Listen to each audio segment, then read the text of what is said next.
The thermal fuse is a safety component that trips if the air flowing through the drum begins to overheat.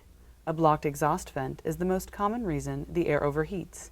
When the thermal fuse is blown in an electric dryer, the controls light up, but the drive motor won't run. You can't reset the thermal fuse. If it's blown, you have to replace it with a manufacturer-approved replacement part. Before you begin, wear work gloves to protect your hands. Unplug the dryer. Remove the screws from the back panel. Remove the back panel from the dryer and set it aside. Pull the wires off of the thermal fuse. Remove the mounting screw using a 1/4 inch nut driver. Pull the fuse off of the blower housing. Position the new fuse and secure it with the screw. Push the wires onto the connection spades on the top of the new thermal fuse.